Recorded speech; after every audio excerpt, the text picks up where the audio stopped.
It was the kind of silence that only exists after something terrible has already begun. No birds. No wind. Just the distant sound of enemy movement somewhere beyond the tree line and the low steady breathing of 12 American soldiers crouched inside the crumbling walls of an abandoned farmhouse deep behind enemy lines. They had been cut off from their unit for 3 days when they took shelter there. What was supposed to be a routine reconnaissance mission had turned into something none of them had trained enough to prepare their hearts for. The enemy had closed in from 3 directions and retreating was no longer possible. So they did the only thing soldiers do when retreat is taken off the table. They held their ground. Their commanding officer was a man named Captain Daniel Reeves, 34 years old, from a small town in Tennessee. He had a steady voice and steady hands and a kind of quiet confidence that made younger soldiers believe that everything was going to be all right even when the evidence suggested otherwise. He gathered his men in the main room of the farmhouse on that first night, their faces lit by a single dim lantern, and told them plainly what their situation was. They were surrounded. Reinforcements had been contacted. A rescue unit was on the way. Their job until then was simple. Hold the position. Stay alive. Get home. The men nodded and checked their weapons and did not speak much after that.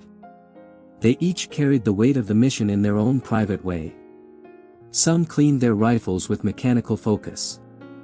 Some closed their eyes and moved their lips in silent prayer. A young soldier named Private First Class Tommy Aldrich, just 22 years old and the youngest in the group, sat with his back against the wall and pulled a folded photograph from his chest pocket. It was a picture of his wife, Maria, taken on a Sunday afternoon in their backyard. She was laughing at something off camera with her hand resting on her stomach, which was round and full because she was 6 months pregnant with their first child. Tommy looked at that photograph for a long time and then folded it carefully and put it back over his heart. The days that followed were filled with a particular brutality that only those who have lived through combat can truly understand. The enemy attacked in waves, testing the perimeter, probing for weakness. Each time Captain Reeves and his men pushed them back with disciplined and coordinated fire. Each successful defense was met with the same fierce declaration that the men had adopted as their own in those first desperate hours. They would gather briefly in the main room, breathing hard, some bleeding, all exhausted, and they would look at each other and shout with everything they had left, "We stand together till the end." And in that moment, every single time, it was enough to keep going. But the farmhouse could not hold time still. Days became a week and a week stretched toward 2. The radio crackled with updates from command. The rescue unit was coming. They were close. Hold on just a little longer. The men listened to these updates and looked toward the horizon through the broken windows of the farmhouse and kept their hope alive through sheer force of will. They had become something more than a unit in those walls. They had become brothers in the truest sense of the word, men who knew each other's middle names and hometowns and fears and the names of their children and the things they were most ashamed of and the things they were most proud of. Suffering shared that completely forges a bond that nothing in ordinary life can replicate. But the supplies did not hold the way hope did. Ammunition began to run low first. The men rationed their shots carefully, making every round count, no longer able to defend as aggressively as they had in the early days.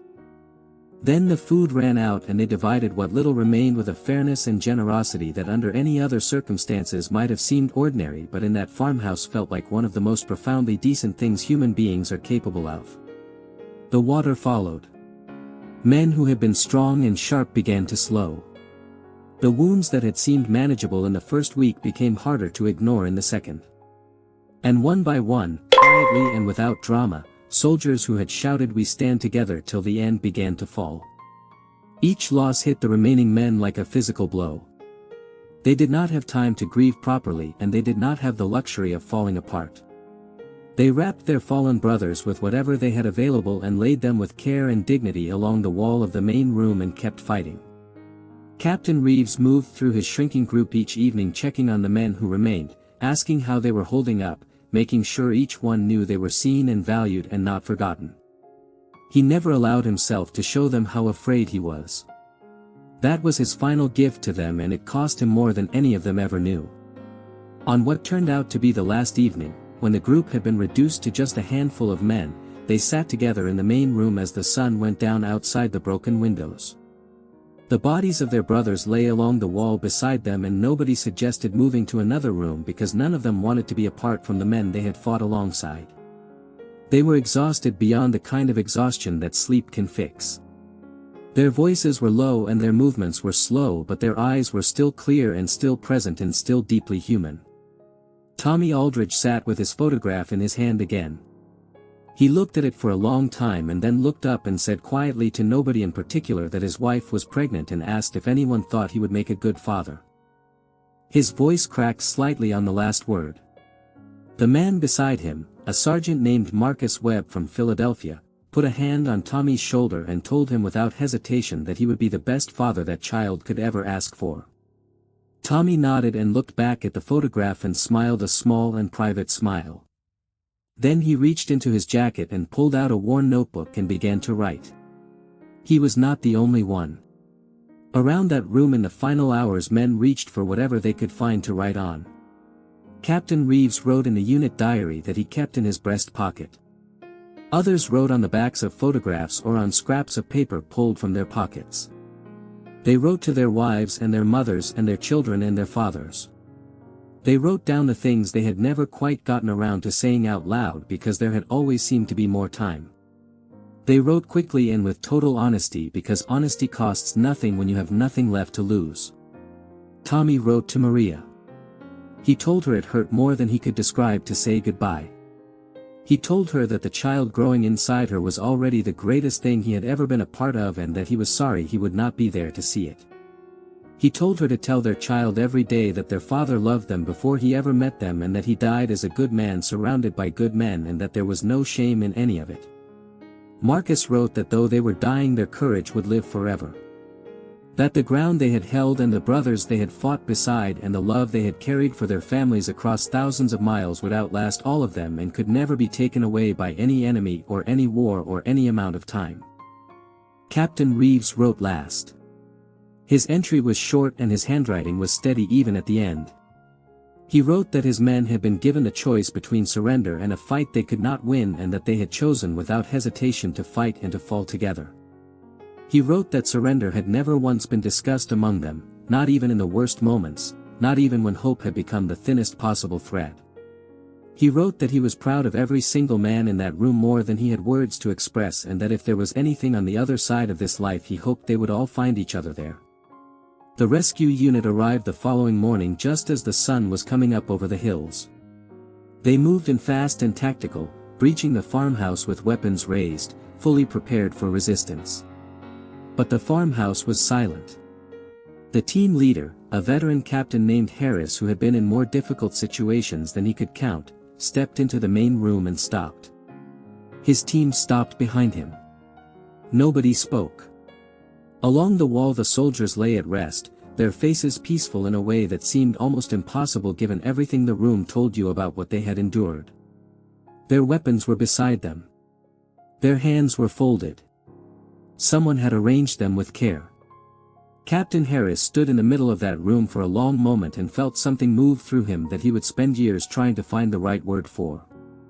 He looked around at the walls where the scorch marks and bullet holes told the story of every defense these men had mounted. He looked at the floor where shell casings lay scattered like a kind of testament. And then he saw the diary. It was lying near the center of the room as if it had been placed there deliberately, as if someone had known it would be found and had wanted to make sure it was not missed. He picked it up and opened it. He read slowly. His hands were steady for the first 2 pages and then they were not. By the time he reached the final entry his eyes were full and he made no effort to hide it from his team who stood behind him in complete silence. He closed the diary gently and held it against his chest and stood there for a moment with his head bowed. Then he looked up at his team and told them quietly that these men had been the bravest he had ever encountered in his entire career. That they had been given an impossible situation and had responded with everything that makes a human being worth admiring. He told his team that they would bring every single one of them home and that their names would not be forgotten. And they were not forgotten. Not one of them. Tommy Aldridge's daughter was born 6 weeks later. Her mother named her Grace. She grew up knowing every detail of who her father was, what he stood for, and how he spent his final hours. She grew up knowing that he had written to her before she was born and that his last thoughts had been full of love for a child he would never hold. She became a woman who carried herself with a particular kind of quiet dignity that people noticed without always being able to explain where it came from. She knew exactly where it came from. There are people in this world who face their darkest hour and choose, with full knowledge of what it will cost them, to hold the line anyway.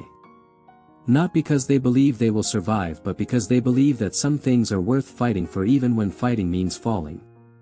Brotherhood. Courage. Love that refuses to surrender even at the very end.